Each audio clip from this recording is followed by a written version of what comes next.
राज्य जो है वो नहीं चल सकता। अर्थ की, धन की तो हर जगह आवश्यकता है।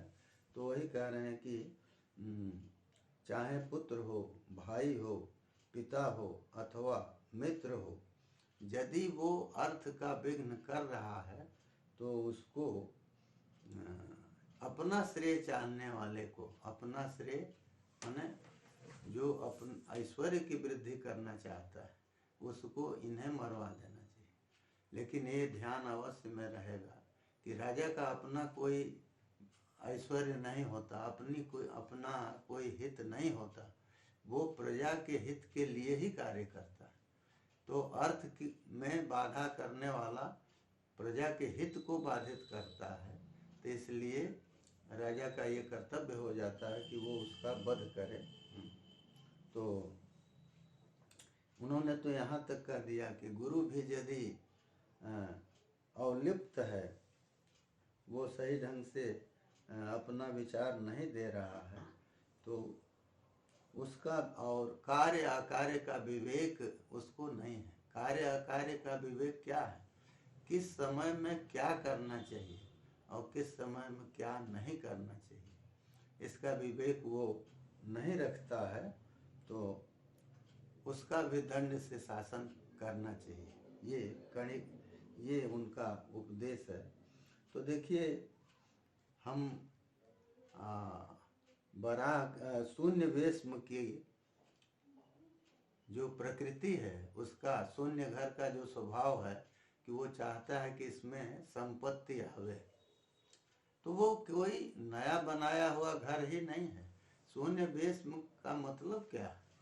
अरे जिन चीज़ों की कमी है, जो चीज़ें वहाँ चाहिए वो चीज़ें अगर नहीं है तो उस घर की उस अंश में शून्यता है।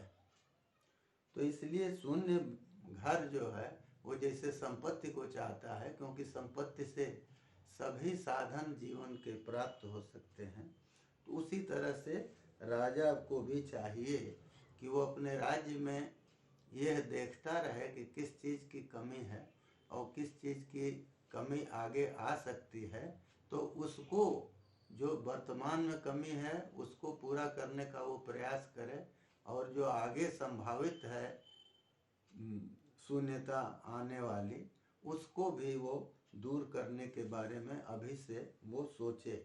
तो इसलिए वो देखिए, राज्य का कार्य तो बहुत ही गुरुतर कार्य है, और इसीलिए कौटिल्य ने तो कहा है कि सहाय साध्यम राजत्वम चक्रमेकम न वर्तते। राजत्व जो है, शासन का कार्य, वो सहाय साध्य है, सहायकों के बिना नहीं हो सकता, क्योंकि रथ जो है एक पहिए से नहीं चलता, वो हमेशा दो पहिए उसके लिए आवश्यक है। तो क्या करे उसके लिए? तो कहते हैं कुर्वीत सचिवांश तस्मात्। इस तो कहा कि इसलिए सचिवों को बनावे। सचिव वो कहे जाते हैं जो साथ कार्य करते हैं, समीप में रह के कार्य करते हैं, तो उनको बनावे। और श्रेणियाच्यतेषां मतम, ये कहा कि उनके मत को सुने। क्यों? राजा सर्वज्ञ नहीं होता, जो भी करना है हर कार्य को वो अच्छी तरह से नहीं जानता, तो इसलिए जो जिस कार्य में निपुण हैं उनकी सहायता ले, तो उनको सचिव बनावे और उनके मत को सुने। तो देखिए, ये स्पष्ट कर दिए कि उनके मत को वो सुनेगा, उसको निर्णय नहीं मान लेगा, सुन लेगा, सबका मत सुन के और फिर विचार करेगा। अपने जो अति विश्वस्त लोग हैं तो उनके साथ विचार करके और फिर उस पर वो आगे बढ़ेगा। लेकिन राजा जो है उसका दो कार्य है, तीन कार्य, प्रत्यक्ष कार्य, परोक्ष कार्य और अनुमेय कार्य। तो मतलब उसका क्या है? प्रत्यक्ष कार्य ये है कि वो कुछ न कुछ तो स्वयं करता ही है। जैसे आज भी मंत्रिमंडल है और अन्य मुख्यमंत्री या अन्य प्रधानमंत्री आदि हैं, तो वो भी तो कुछ न कुछ करते हैं, लेकिन और उनके सहायक हैं मंत्रिमंडल के लोग और उनके नीचे भी हैं, तो वो लोग भी करते हैं। तो ये कहिए कि राजा का तीन कर्तव्य कैसे होगा? तो प्रत्यक्ष कार्य जो वो स्वयं करता है, जिस मंत्रालय का काम या जो भी काम वो स्वयं देखता है, ये उसका प्रत्यक्ष कार्य है। और परोक्ष कार्य वो है जिसको वो दूसरों से कराता है, वो अमात्यों से कराता है या उसके नीचे के लोग हैं उनसे कराता है। तो ये परोक्ष कार्य है, लेकिन वो कार्य राजा का ही है। इसीलिए कहा गया कि वो दूसरों के द्वारा होते हुए भी वो जो प्रधान है, चाहे उसको जिस रूप में समझिए, तो वो प्रधान ही करता है। ये कौटिल्य की कल्पना है, ये कौटिल्य की अपनी विवेचना है, विवेक है। तो वो कहते हैं कि तो प्रत्यक्ष को तो वो स्वयं करेगा, परोक्ष को अमात्य आदि से कराएगा, और दोनों का मूल्यांकन वो स्वतः करेगा। दोनों के मूल्यांकन को स्वतः करने का आशय क्या है? क्योंकि स्वयं भी जो लिया उन्होंने निर्णय, उस निर्णय से जो कार्य हो रहे हैं उनकी वो समीक्षा करेंगे, समय समय पर समीक्षा करेंगे कि यहाँ ये कार्य शुरू किया गया, उसका कितना कार्य इतने दिन में हुआ, क्या व्यय हुआ, उस धन का सदुपयोग हुआ कि नहीं हुआ, तो इत्यादि सब कुछ वो ये जो है ये अनुमेय में आता है। तो स्वयं किए कार्यों का और दूसरों के द्वारा किए गए कार्यों का भी वो मूल्यांकन कराते रहेंगे, ये अनुमेय है। तो मूल्यांकन कराते रहने से क्या होगा कि उनको ये मालूम होगा कि यहाँ इस कार्य को करने में, इस तरह से करने में जो है ज़्यादा व्यय हो रहा है, अथवा इसको इस तरह से अगर किया जाए तो इसमें कम व्यय होगा, कम समय में ये हो सकता है इत्यादि। तो ये अनुमेय वृत्ति कहलाती है। तो माने राजा प्रत्यक्ष रूप में भी वर्तन करता है, व्यवहार करता है, स्वयं जिन कार्यों को करता है, और जो दूसरे लोग करते हैं उन कार्यों को उनके द्वारा किए जाने पर भी परोक्ष रूप से राजा ही करता है। लेकिन जो अनुमेय वृत्ति है, जो मूल्यांकन का कार्य है, वो तो पूरा का पूरा राजा का ही है, क्योंकि निर्णय लेने में किसी से भी गलती हो सकती है। तो बहुत देर पर मूल्यांकन होगा तो उससे राज्य का नुकसान होगा, इसलिए ये तीन वृत्ति राजा की है। अब इसमें उसको अपने गुप्तचर तंत्र की या अन्य तंत्रों की को उपयोग में तो लाना पड़ेगा, क्यों कि वो बिना उसके इन कार्यों को सही ढंग से नहीं कर पाएगा। इसीलिए कौटिल्य ने जो राजा की दिनचर्या का वर्णन किया है, हम राजा शब्द का प्रयोग कर रहे हैं इसलिए कि उस समय ये राजतंत्र था और राजा ही व्यवस्था करता था, लेकिन आज भी तो वो उस अंश में हर जगह है। गुप्तचर व्यवस्था भी हर जिले में है, हर प्रांत में है।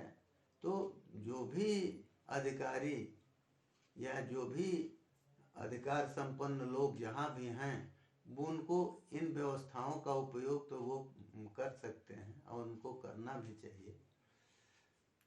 तो राजा की दिनचर्या में उन्होंने ये स्पष्ट कहा है कि राजा जो है वो दिन में माने सवेरे जगने के बाद शाम को बिस्तर जाने से पहले 2 बार गुप्तचरों से वो उसको मिलना चाहिए, ये उन्होंने लिखा। तो 2 बार वो मिलता था।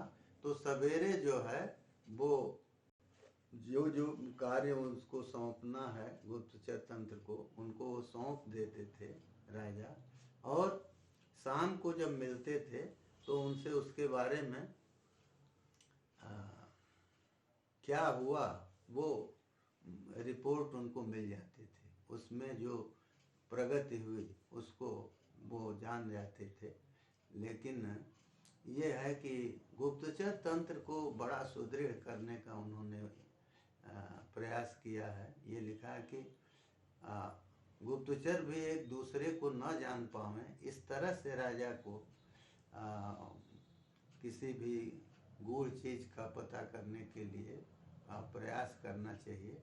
गुप्तचर एक दूसरों को नहीं जानेंगे और एक बार के रिपोर्ट पर, एक बार की जो उनका जो निश्चय है, जांच से उन्होंने एक बार जो निश्चय किया उस पर राजा विश्वास न करे।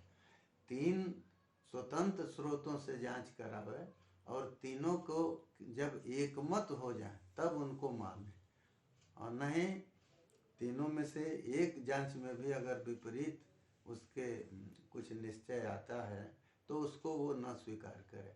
तो इस तरह से उन्होंने प्रजा को न्याय दिलाने का प्रयास किया है और राजकीय धन के अपहरण को रोकने के लिए राजा को विभिन्न उपाय बताए हैं। तो ये शून्य से वेश्मना पर हमने कहा कि जो घर शून्य घर है, ऐसा घर जिसमें कुछ नहीं है या सब कुछ रहते हुए भी जिन चीज़ों की कमी है उन अंशों में वो शून्य कहलाएगा। तो उसकी उन सबकी पूर्ति संपत्ति से होगी, धनागम से होगा। तो जिस तरह से, लेकिन वो धनागम अन्यायपूर्वक नहीं होगा। इसको तो उन्होंने आरंभ में ही कह दिया कि न्याय से अर्थ का अर्जन करने का प्रयास करेगा राजा। तो शून्य वेश्म का जो स्वभाव है वो स्वभाव राजा का हमेशा रहना चाहिए, क्योंकि उसके राज्य में कहीं न कहीं कुछ न कुछ कमी तो दिखाई देती रहेगी। तो शून्य वेश्म की प्रकृति उस राजा के भीतर है, तब वो हमेशा सोचता रहेगा कि हमारी प्रजा को इस वर्तमान में किन किन क्षेत्रों में किन किन चीज़ों की कमी है, तो उसको दूर करने का वो प्रयास करेगा। और निकट भविष्य में क्या संकट आ सकता है इसको देख करके, अन्न का संकट आया या अन्य कोई संभावित संकट आ रहा है तो उसको दूर करने का वो प्रयास करेगा, उसके लिए उचित धन की व्यवस्था करेगा। तो ये है शून्य वेश्म का स्वभाव अपने अंदर लाना। तो उन्होंने कोकिल का, बराह का और सुमेरु का और शून्य वेश्म का, शून्य घर का जो स्वभाव है उसको राजा अपने अंदर लावे, ये बतलाया। और फिर दिया नटस्य भक्ति मित्रस्य। नट का जो स्वभाव है, तो नट का स्वभाव क्या है? नट जो है वो नाना रूपों में लोगों के सामने आता है। नट की वही जीविका है। वो नट को रूप जीवी कहते हैं कि वो कभी राम का वेश उसको बनाना है तो उस तरह का स्वांग करेगा, कभी किसी का, तो इस तरह से वो रूप जीवी है। और वो रूप से ही अपना स्वरूप बदल के नाना रूपों में आके, और रूप के साथ एक चीज ये भी है कि उस रूप के अनुसार वो व्यवहार करता है। रूप के अनुसार व्यवहार का क्या मतलब है कि अब वो जैसे राम के स्वरूप में है तो झूठ नहीं बोलेगा, कोई अकार्य नहीं करेगा। तो ये सब जो है उसमें जैसे नट में रहते हैं, उसी तरह से राजा को भी अपने भीतर विभिन्न गुण, जैसे वो स्निग्ध होगा, सबसे स्नेह करेगा और वो सर्वदा प्रसन्न रहेगा, भीतर से जैसा भी हो, लेकिन वो ऊपर से अपनी प्रसन्नता को वो दिखाता रहेगा। तो वो सारे गुण माने जिससे वो प्रजा का रंजन कर सकता है, प्रजा को सुखी कर सकता है, वो सारे गुण अपने अंदर वो ले आएगा। तो इस तरह से व्यवहार करता हुआ लेकिन लक्ष्य क्या होगा उसका, इस सब का? तो सबसे अंत में दिए भक्ति मित्रस्य। भक्ति मित्र का जो स्वभाव है, भक्ति मित्र का क्या अर्थ है कि अपने आराध्य का उदय, भक्ति मित्र। तो भक्ति जिसमें है, जिसकी वो आराधना कर रहा है, उसका वो मित्र होगा, यही उसका इष्ट होगा। जैसे मित्र जो है वो मित्र के अभ्युदय की ही हमेशा कामना करता है, वैसे राजा जिसमें उसकी भक्ति है, जिसको वो आराध्य समझता है, उसके उदय के लिए, उसकी अभ्युन्नति के लिए ही वो सर्वदा प्रयास करेगा। अब राजा का आराध्य कौन है? तो प्रजा है। प्रजा जो है उसी का वो आराधन करता है। कैसे? तो जैसे भगवान राम कहते हैं ना कि यदिवा जानकीमपि आराधनाय लोकस्य मुंचतो नास्ति में व्यथा। वो कहते हैं कि हमको यदि लोक के आराधन के लिए, प्रजा को हर तरह से सुख करने के लिए सीता का भी परित्याग करना पड़े, तो उस परित्याग में हमको व्यथा नहीं है। देखिए, परित्याग दो तरह से संभव है। राजा अपने हितों का बलिदान करेगा, यही ना है, वो अपने आराध्य के उस अभ्युदय के लिए। जैसे उसको तथ्य नहीं मालूम हो रहा है तो वो वेश बदल के जाड़े की रात में भी घूमेगा, जहाँ जाना होगा तो वहाँ पहुँच के सत्य की जानकारी लेने का प्रयास करेगा। तो लेकिन उसमें उसको कष्ट तो होगा। तो भगवान राम लोकाराधन करते थे, इसीलिए वहाँ दिया है कि लोक के आराधन के लिए, लोक की प्रसन्नता के लिए हमको जानकी का भी परित्याग करने में कोई कष्ट नहीं है। तो इसलिए सबसे अंत में दिया कि भक्ति मित्र का जो गुण है, वो गुण राजा में हमेशा होने चाहिए। तो भक्ति मित्र का गुण यही है। भक्ति मित्र माने भक्ति जिसमें है, तो उसके माध्यम से जो मित्र बना है, भक्ति के माध्यम से मित्र बना। तो भक्ति है, राजा की भक्ति किसमें है? प्रजा में है। तो उसके आराधन के लिए वो अपने हितों का सर्वथा त्याग करेगा। जितने अंशों में अपेक्षित है उतने अंशों में उसका वो त्याग करेगा, और उसके द्वारा प्रजा का रंजन करेगा, प्रजा को सुखी बनाने का प्रयास करेगा। तो ये गुण जो हैं उन्होंने बतलाया कि कोकिल, बराह, सुमेरु और शून्य घर 4 हो गए, नट और भक्ति मित्र। इन 6 में जो गुण हैं, उन सभी गुणों को राजा को हमेशा अपने में देखते रहने का प्रयास करना चाहिए।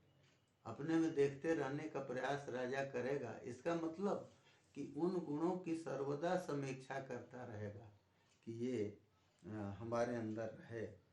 लेकिन इनके जो है, ये तो हमेशा देखने की बात है कि उसके भीतर ये रहेंगे, लेकिन इनमें यदि बाधाएं आती हैं तो उन बाधाओं को दूर करने के लिए भी उन्होंने बहुत से उपाय बतलाए।